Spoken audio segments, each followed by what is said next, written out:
ऐक ना, निघूयात का आपण? हे बघ, पूर्ण रेड दाखवते मॅपवर, खूप ट्रॅफिक आहे. आई राहू दे, आता नंतर येतो परत. थांब रे, पहिल्यांदा आली आहे ना ती, निदान चहा तरी घेऊन जाऊ दे. आई नको. काकू नको चहा, आम्ही निघतो आता. निघतो. माती काढली का? घे. आणि चालेल मला आई म्हटलंस तर, तेवढी सवय होईल. तू काही सांगितलंयस का त्यांना? येडीस का? मी कशाला काय सांगू? तूच खाल्लीस ना माती आत्ता. ये आता लवकर, चल. आवर, मी आलो चेंज करू.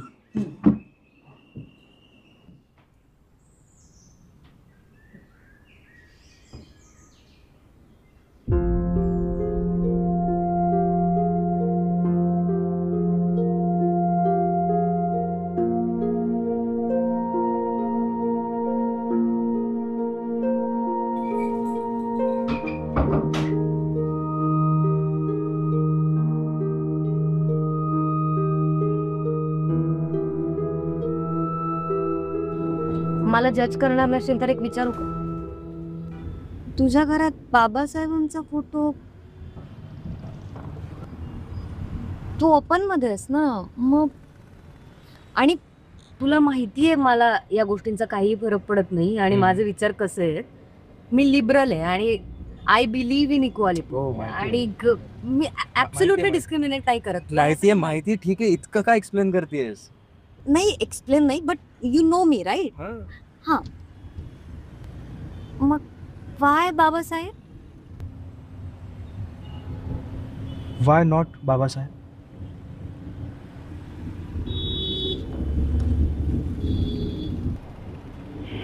बापरे, फारच ट्रॅफिक जाम दिसतंय.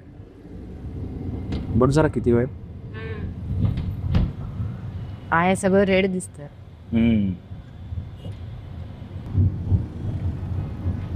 गौरी, तुझ्या घरात तुझ्या बेडरूम मधून बाहेर पडल्यावरती बॉल आहे बघ, जिथे तू वर्ल्ड मॅप लावलायस. वर्ल्ड मॅप का? म्हणजे अख्ख्या जगाचाच नकाशात घरी आणून लावा बाबा, असं का वाटलं असेल? World map. मी विचारलेल्या प्रश्नांची उत्तर तर तुला द्यायची नाहीयेत. आणि उलट मला प्रश्न विचारतोस तू. सांग ना मग आधी. देतो उत्तर, पण सांग तरी आधी, जस्ट आउट ऑफ क्युरिओसिटी, म्हणजे वर्ल्ड मॅप का लावा असं वाटलं? Because I wanted to explore the world.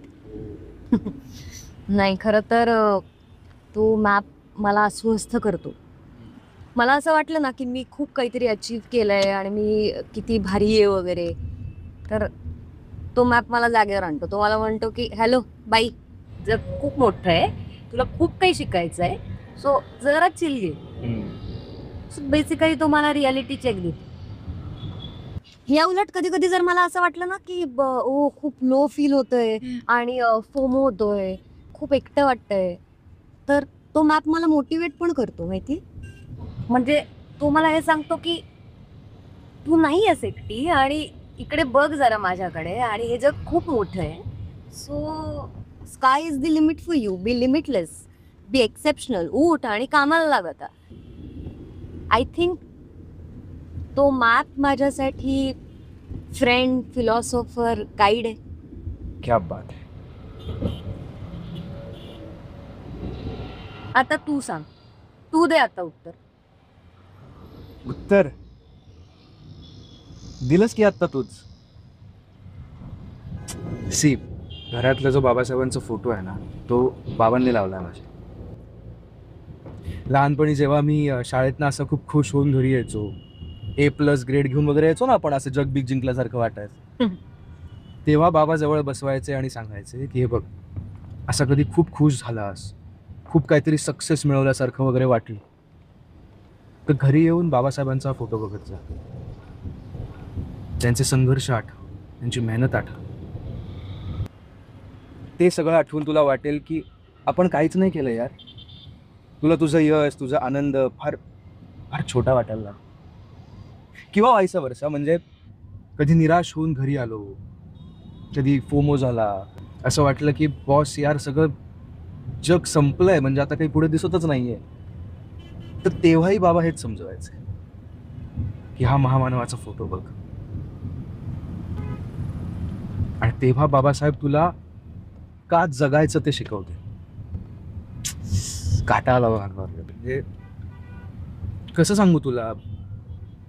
आणि फोमो फोमो हे सगळे शब्द आपण आत्ता काढलेले आहेत. त्या काळात ज्या समाजाला सगळ्यात जास्त फिअर ऑफ मिसिंग आउट होतं, अशा समाजातल्या लोकांना बाबासाहेबांनी दिशा दाखवली, संविधानामध्ये बरोबरीचे अधिकार दिले. म्हणजे ग्रेट. इन शॉर्ट, तुझ्यासाठी तुझा जो वर्ल्ड मॅप आहे ना, बाबासाहेब माझ्यासाठी तसे आहेत.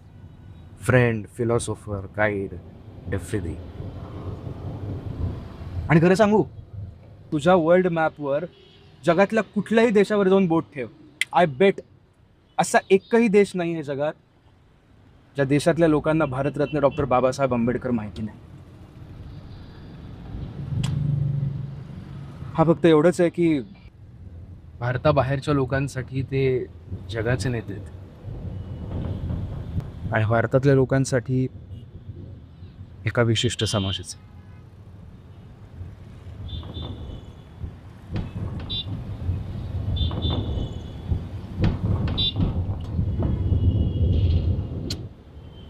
झालं का ट्रॅफिक क्लिअर? हं? झालं का ट्रॅफिक क्लिअर? हो, सगळं ब्लू दिसतंय.